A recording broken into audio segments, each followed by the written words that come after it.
VSA Texas, Opening Minds, Opening Doors, presents Video Coaching. Hi, I'm Chris Strickling and this is video 4. I'm here to give you some tips about video coaching. There's 3 activities that are central to this whole process, and as you go through the Facilitator's Guide, you're going to see those 3 areas. The first is writing, and that's the part where people create their stories, and that corresponds to sessions 1 and 2, and most of session 3 as well of OMOD. And then editing, which is taking those stories and making any changes that need to be made, or filling it out with description, or changing the point of view, whatever you need to do. That's in session 4. And then right after session 4, the breaks go off and it's your turn to coach. So we're going to be talking about coaching today, which you start preparing for it after session 4, between 4 and 5, and then from 5 on, the rest of what you do in OMOD is coach. So coaching is an activity where you listen. If you're the coach, you're listening to the person who's presenting their story, and you're listening to and imagining a best story. And we're defining a best story as one that says exactly what the person wants to say, that's understandable to the audience, which is incredibly important, and that's presented well enough to make the point. And that's what you're responsible for helping the OMOD participants do. The goal of the whole process of coaching is to get these best stories. Session 5 of OMOD is going to take you through 2 kinds of coaching. The first is individual coaching. That's what I'm calling it. It's one-on-one, face-to-face coaching. And the second is video coaching. So let's talk about the first one, which is one-on-one individual coaching. For individual coaching, it's going to always be, at least part of it's going to be one-on-one, because that's when you get the best results. And every coach should look for a few specific things. The first one is what we call the power punch. You've already done an exercise in session 4 about finding power punches. That's the parts of the story that have the most impact, and you're going to try to help the participant hit those power punch moments. The next thing you have to do is help identify what the feel of the piece is. Does this person want this to be funny, or is this supposed to be confrontational, or is it poignant and sad? It's a little sentimental. You have to figure out what the person intends, because sometimes there's a miss between what they intend and what's coming out. So you as a coach have to help them figure out what the feel of the piece needs to be, and then you can lead them in that direction. The third one is you need to listen for the places where there's detail missing. It's not too late to make small changes that would add enough detail to make the piece better. Small changes at this point. And then think about the organization of the story. Is it in the right order, or is something at the beginning that might better be the end?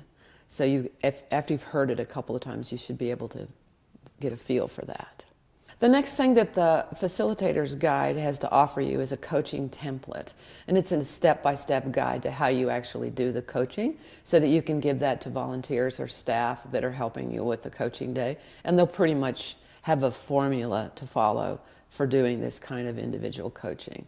So make sure that you're familiar with that and that you use it, because it will really help get your coaching activity have more meaning for your participant.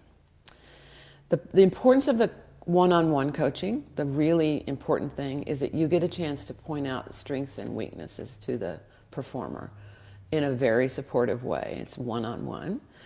You can help revise. You can listen for words that they stumble on, or things that don't sound exactly like they're in flow. You can check those and change those in a coaching session. And that all makes for the best presentation in session 6. Some of you will have access to videotaping equipment and playback, like a monitor. And if you want to use video coaching, OMOD really suggests that as a good plan. So let's talk about the video part of coaching for a few minutes. You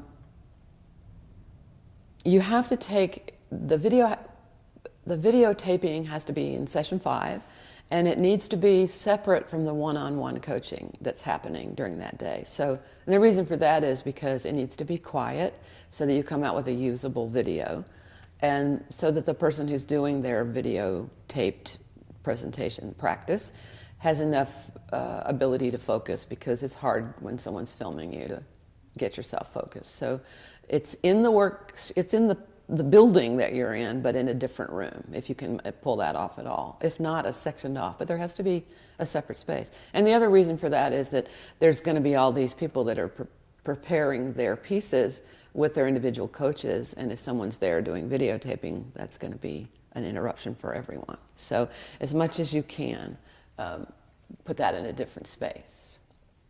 You will have generated the showcase lineup by the time you get to this day, and you're going to want to distribute that lineup. And as much as possible, if you could keep people that are going to do their videotaping in the lineup they're going to use in the actual show, that will at least give them practice to know who's before them and who's after them, which helps them get organized on the day. And it's just a chance for you to listen to their questions about the show lineup too, and deal with their whatever they like or don't like about it, because that always happens.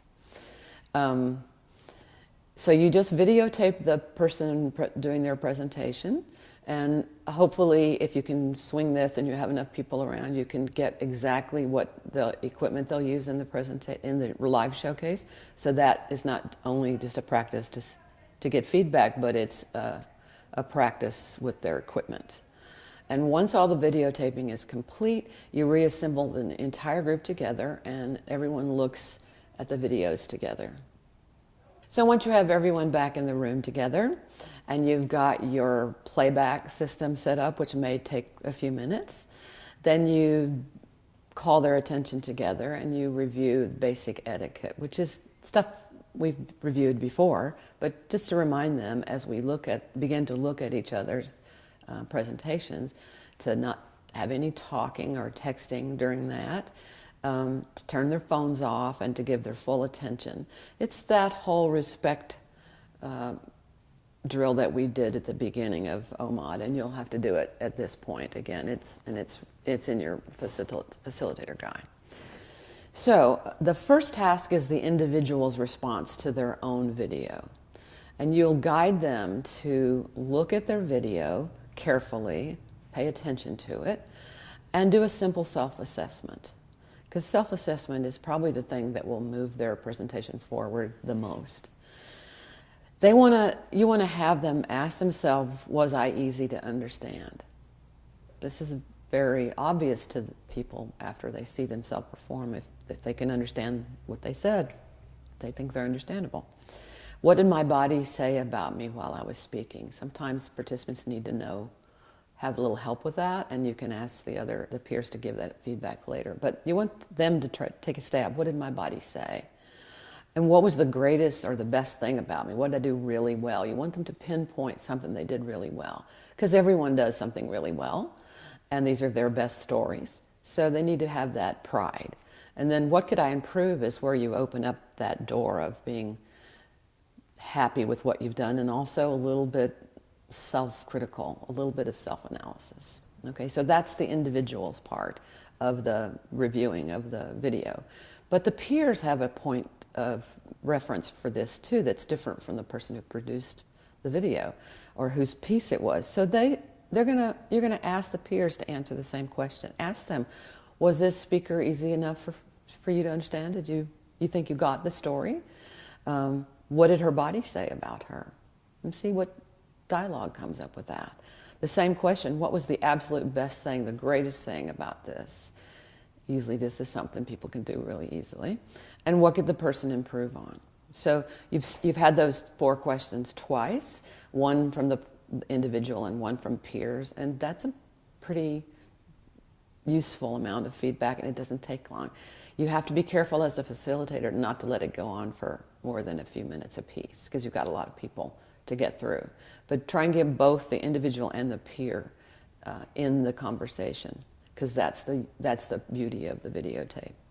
You end this session by identifying 2 or 3 things that each person needs to focus on during the coming week. The first is you can get to this by asking a question: how are you feeling about your presentation? You're looking for things like, are they ready? Are they nervous? The feelings, because once they say what they feel, it's easier to deal with it than just having it be this unknown named feeling. Ask them if they have any questions or concerns, like they didn't like, and almost always they do. They don't like the podium, they didn't like the mic, they didn't know how to get in their place in line, whatever question. You need to ask for questions, because a lot of times they won't ask a question if you don't. And they've almost always got questions. And then if any of them say that they're feeling nervous, you can refer them to some of the materials that are in the Facilitator's Guide that are tips about dealing with being nervous, and the breathing exercises and the kinds of preparation in front of the mirror. All the things that are in your guide in this section will help you deal with that.